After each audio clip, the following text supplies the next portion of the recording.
जय श्री कृष्णा। राधे राधे मेरे भक्त जनों, आज आप गुरुवार व्रत कथा और पूजा इस विधि से करेंगे तो भगवान विष्णु बनाएंगे धन्यवान। गुरुवार का दिन भगवान विष्णु को समर्पित है। कहते हैं कि जो व्याकृत हर गुरुवार भगवान विष्णु की पूजा करता है और गुरुवार की कथा सुनता है, गुरु बृहस्पति की और भगवान विष्णु की कृपा से उनकी सभी परेशानियां दूर हो जाती है। लेकिन गुरुवार की व्रत कथा और पूजा के कुछ नियम है जिनका बड़ी ही सावधानी से पालन करना चाहिए। आइए जानते हैं गुरुवार की व्रत कथा और व्रत से जोड़ी नियम।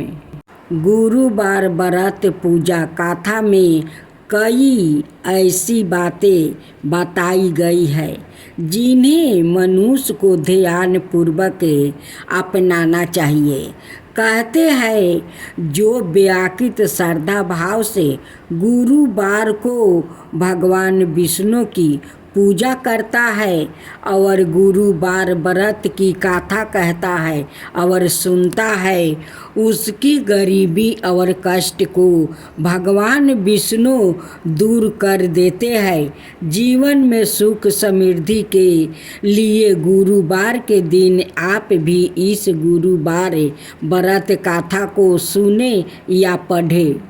बृहस्पतिवार के दिन सूर्योदय से पहले ही उठे और नित्य कर्मों से निवृत्त होकर पीले रंग के वस्त्र पहने। इसके बाद पूरे घर में गंगा जल छिड़के। इसके बाद पूजा घर में श्री हरि विष्णु की मूर्ति या चित्रा स्थापित करे। फिर पीले रंग के गंध पुष्प और अक्षत चढ़ाए। इसके बाद चना गुड़ और मुनका चढ़ाकर विधि विधान से पूजा शुरू करें। आप बृहस्पति भगवान की आज आप लोग कथा सुने।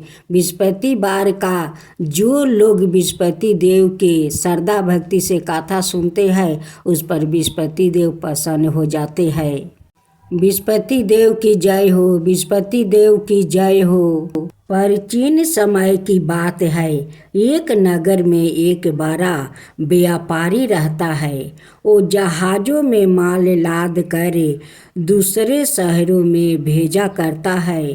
वो जिस प्रकार अधिक धन कमाता है उसी प्रकार जी खोलकर दान भी करता है, परंतु उसकी पत्नी अत्यंत कंजूस है। वो किसी को एक डमरी भी नहीं देने देती है।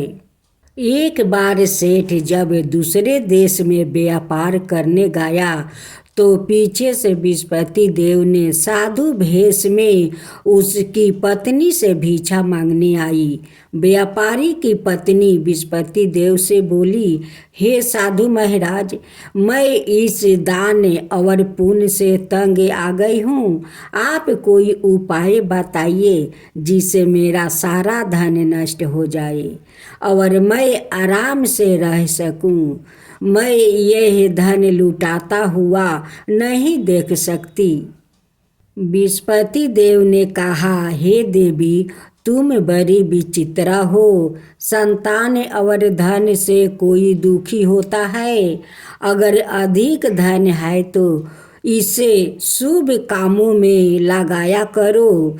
कुंवारी कन्याओं का विवाह करवाओ, विद्यालय और बाग बगीचा का निर्माण करवाओ। ऐसे पुण्य कार्य करने से तुम्हारा लोक परलोक सार्थक हो सकता है। परंतु साधु की इन बातों से व्यापारी की पत्नी को खुशी नहीं हुई। उसने कहा, मुझे ऐसा धन की आवश्यकता नहीं है जिसे मैं दान दूं। तब बृहस्पति देव बोले, यदि तुम्हारी ऐसी इच्छा है तो तुम एक उपाय करना, 7 बृहस्पतिवार घर को गोबर से लिपना, अपने केश को पीली मिट्टी से धोना, केशों को धोते समय स्नान करना, व्यापारी से हजामत बनाने को कहना, भोजन में मांस मदिरा खाना, कपड़े अपने घर धोना। ऐसे करने से तुम्हारा सारा धन नष्ट हो जाएगा। इतना कहकर बृहस्पति देव अंतर्ध्यान हो गए। व्यापारी की पत्नी ने बृहस्पति देव के कहे अनुसार 7 बृहस्पतिवार वैसे ही करने का निश्चय किया। केवल 3 बृहस्पतिवार बीते थे कि उसी समस्त धन संपत्ति नष्ट हो गई और वो परलोक सिधार गई। जब व्यापारी वापस आया तो उसने देखा कि उसका सब कुछ नष्ट हो चुका है। उस व्यापारी ने अपनी पुत्री को संताना दी और दूसरे नगर में जाकर बस गया। वहाँ वो जंगल से लकड़ी काट कर लाता और शहर में बेचता। इस तरह वो अपना जीवन बिताने लगे। एक दिन उसकी पुत्री ने दही खाने की इच्छा प्रकट की, लेकिन व्यापारी के पास दही खरीदने के पैसा नहीं थे। वो अपनी पुत्री को आश्वासन देकर जंगल में लकड़ी काटने चला गया। वहाँ एक वृक्ष के नीचे बैठे अपनी पूर्व दशा पर विचार कर रोने लगा। उस समय बृहस्पतिवार था। तभी वहाँ बृहस्पति देव साधु के रूप में सेठ के पास आए और बोले, हे मनुष्य, तू इस जंगल में किस चिंता में बैठा है? तब व्यापारी बोला, हे महाराज, आप सब कुछ जानते हैं। इतना कहकर व्यापारी अपनी कहानी सुनाकर रो पड़ा। बृहस्पति देव बोले, देखो बेटा, तुम्हारी पत्नी ने बृहस्पति देव का अपमान किया है, इसी कारण तुम्हारा यह हाल हुआ है। लेकिन अब तुम किसी प्रकार की चिंता मत करो। तुम गुरुवार के दिन बृहस्पति देव का पाठ करो। 2 पैसे के चने और गुड़ को लेकर जल के लोटे में शक्कर डालकर वो अमृत और प्रसाद अपने परिवार के सदस्यों और कथा सुनने वालों में बांट दो। सवाए भी प्रसाद और चरण मृत लो, भगवान तुम्हारा अवश्य कल्याण करेंगे। साधु की बात सुनकर व्यापारी बोला, महाराज, मुझे तो इतना भी नहीं बचता है कि मैं अपनी पुत्री को दही लाकर दे सकूं। इस पर साधु जी बोले, तुम लकड़ियाँ शहर में बेचने जाना। तुम्हें लकड़ियों के दाम पहले से चौगुने मिलेंगे, जिससे तुम्हारे सारे कार्य सिद्ध हो जाएगा। उसने लकड़ियाँ काटी और शहर में बेचने के लिए चल पड़ा। उसकी लकड़ियाँ अच्छे दाम में बिक गई, जिसे उसने अपनी पुत्री के लिए दही लिया और गुरुवार की कथा हेतु चना गुड़ लेकर कथा की और प्रसाद बांट कर सवाए भी खाया। उसी दिन से उसकी सभी कठिनाइयाँ दूर होने लगी। परंतु अगले बृहस्पतिवार को वो कथा करना भूल गया। अगले दिन वहाँ के राजा ने एक बड़े यज्ञ का आयोजन कर पूरे नगर के लोगों के लिए भोजन का आयोजन किया है। राजा की आज्ञा अनुसार पूरा नगर राजा के महल में भोजन करने गया, लेकिन व्यापारी वो उसकी पुत्री तनिक विलंब से पहुँचे। अंत उन्हों दोनों को राजा ने महल में ले जाकर भोजन करवाया। जब वो दोनों लौट कर आए तभी रानी ने देखा कि उसकी खूंटी पर टांगा हार गायब है। रानी को व्यापारी और उसकी पुत्री पर संदेह हुआ कि उसका हार उन दोनों ने ही चुराया है। राजा की आज्ञा से उन दोनों को कारावास की कोठरी में कैद कर दिया गया। कैद में पड़कर दोनों अत्यंत दुखी हुए। वहाँ उन्होंने विस्पति देवता का स्मरण किया। विस्पति देव ने प्रकट होकर व्यापारी को उसकी भूल का अभ्यास करवाया और उन्हें सलाह दी कि गुरुवार के दिन कैद खाने के दरवाजे पर तुम्हें 2 पैसा मिलेंगे। उनसे तुम चने और मुनका मंगवाकर विधि पूर्वक विस्पति देवता का पूजन करना। तुम्हारे सब दुख दूर हो जाएंगे। बृहस्पतिवार को कैद खाने के दरवाजे पर उन्हें 2 पैसे मिले। बाहर सड़क पर एक स्त्री जा रही थी। व्यापारी ने उसे बुलाकर गुड़ और चने लाने को कहा। इस पर वो स्त्री बोली, मैं अपनी बहू के लिए गहने लेने जा रही हूँ, मेरे पास समय नहीं है। इतना कहकर वो चली गई। थोड़ी देर बाद वहाँ से एक और स्त्री निकली। व्यापारी ने उसे बुलाकर कहा कि हे बहन, मुझे बृहस्पतिवार की कथा करानी है, तुम मुझे 2 पैसे का गुड़ चना ला दो।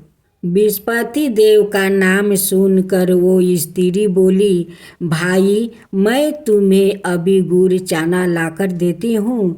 मेरा एकलौता पुत्र मर गया है। मैं उनके लिए कफन लेने जा रही थी, लेकिन मैं पहले तुम्हारा काम करूँगी, उसके बाद अपने पुत्र के लिए कफन लाऊंगी। वो स्त्री बाजार से व्यापारी के लिए गुड़ चना ले आई और सवाए भी बृहस्पति देव की कथा सुनी। कथा के समाप्त होने पर वो स्त्री कफन लेकर अपने घर गई। घर पर लोग उसके पुत्र की लाश को राम नाम सत्य है कहते हुए शमशान ले जाने की तैयारी कर रहे थे। स्त्री बोली, मुझे अपने बेटे का मुख देख लेने दो। अपने पुत्र का मुख देखकर उस स्त्री ने उसके मुंह में प्रसाद और चरणामृत डाल दिया। प्रसाद और चरणामृत के प्रभाव से वो पुनर्जीवित हो गया। पहली स्त्री जिसने बृहस्पति देव का निरादर किया था, वो जब अपने पुत्र के विवाह हेतु पुत्र वधू के लिए गहने लेकर लौटी और जैसे ही उसका पुत्र घोड़ी पर बैठकर निकला, वैसे ही घोड़ी ने ऐसी उछाल मारी कि वो घोड़ी से गिरकर मर गया। यह देख स्त्री रो रो कर बृहस्पति देव से क्षमा याचना करने लगी। उस स्त्री की मिनती से बृहस्पति देव साधु भेष में वहाँ पहुंचकर कहने लगे, देवी तुम्हें अधिक विलाप करने की आवश्यकता नहीं है। यह बृहस्पति देव का अनादर करने का कारण हुआ है। तुम वापस जाकर मेरे भक्त से क्षमा मांगकर कथा सुनो, तब ही तुम्हारी मनोकामना पूरी होगी। जेल में जाकर उस स्त्री ने व्यापारी से माफ़ी मांगी और कथा सुनी। कथा के उपरांत वो प्रसाद और चरणामृत लेकर अपने घर वापस गई। घर आकर उसने चरणामृत अपने मृत्यु पुत्र के मुख में डाली। चरणामृत के प्रभाव से उसका पुत्र भी जीवित हो उठा। उसी रात बृहस्पति देव राजा के सपने में आया और बोले, हे राजन, तुम जिस व्यापारी और उसके पुत्री को जेल में कैद कर रखा है वो बिल्कुल निर्दोष है। तुम्हारी रानी का हार वही खूंटी पर टांगा है। दिन निकला तो राजा रानी ने हार खूंटी पर लटका हुआ देखकर राजा ने उस व्यापारी और उसकी पुत्री को रिहा कर दिया और उन्हें आधे राज्य देकर उसकी पुत्री का विवाह ऊंचे कुल में करवाकर दहेज में हीरे जवाहरात दिया। ओम जय विस्पति देवा, जय विस्पति देवा, छिनी छिनी भोग लगाऊं के दली फल मेवा। ओम जय विस्पति देवा, जय विस्पति देवा। तुम पुराण परिमत माँ तुम अंतर्यामी, जगत पिता जगदीश्वर तुम ही सबके स्वामी। ओम जय विस्पति देवा, जय विस्पति देवा। चरना मीरित निजी निर्मल, सबके पातक हरता, सकल मनोरथ दायक कृपा करो भक्तो। ओम जय विस्पति देवा, जय विस्पति देवा। तन मन धन अर्पण कर जो जन शरण पारे, प्रभु प्रकट तब हो करे आकर दुआरे खरे। ओम जय विस्पति देवा, जय विस्पति देवा। दीन दयाल दया निधि भक्तन हितकारी, पापी दोष सब हरता भाव बंधन हारी।